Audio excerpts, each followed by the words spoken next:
ជនសង្ស័យមួយក្រុមបានបំបុកទូកប្រជានេសាទរួចគេចខ្លួនបាត់យ៉ាងយប់ដោយបន្សល់ទុកថ្នាំញៀនប្រភេទមេតាំហ្វេតាមីនជិត38គីឡូក្រាមនៅកណ្ដាលទន្លេមេគង្គក្នុងខេត្តស្ទឹងត្រែងហេតុការណ៍នេះបានកើតឡើងកាលពីម៉ោង 9:20 នាទីយប់ថ្ងៃទី30ខែមិថុនាឆ្នាំ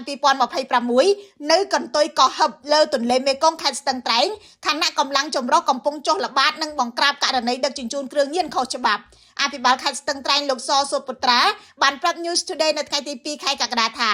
នៅពេលកម្លាំងចុះបង្ក្រាបលើផ្ទៃទឹកក្រុមជនសង្ស័យបានបំបុកទូកប្រជានេសាទមុនរត់គេចខ្លួនបាត់យ៉ាងយប់ទោះយ៉ាងណាកម្លាំងជំនាញបានកំណត់មុខសញ្ញាជនសង្ស័យពាក់ព័ន្ធរួចហើយសមត្ថកិច្ចកំពុងតែតាមចាប់លោកសសុពុត្រាមិនទាន់អាចសន្និដ្ឋានបានថាថ្នាំញៀនទាំងនេះមកពីប្រភពណាឬក៏ប្រទេសណានៅឡើយព្រោះការស៊ើបអង្កេតកំពុងបន្ត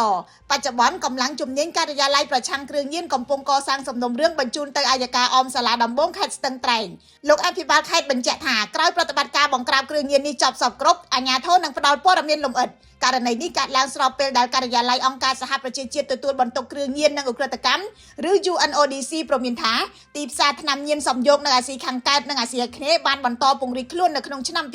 2025របាយការណ៍ចុងក្រោយរបស់ UNODC ចេញផ្សាយនៅថ្ងៃទី16ខែមិថុនាឆ្នាំ2026បង្ហាញថាការរឹបអូសថ្នាំញៀនមេតាំហ្វេតាមីនក្នុងតំបន់បានកើនដល់349តោនក្នុងឆ្នាំ2025លើសឆ្នាំ2024ចំនួន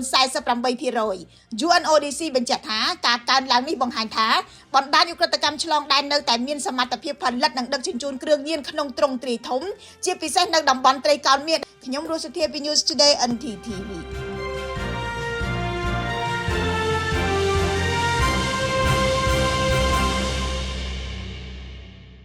អង្គរ Sprayer ម៉ាស៊ីនបាញ់ថ្នាំស្វ័យប្រវត្តិស្នាដៃកូនខ្មែរបង្កើតឡើងដោយក្រុមហ៊ុនអង្គរ Green និងទទួលផលិតគ្រឿងចក្រកសិកម្មផ្សេងទៀតអង្គរ Green រួមគ្នាអភិវឌ្ឍនិងធ្វើទំនើបកម្មកសិកម្ម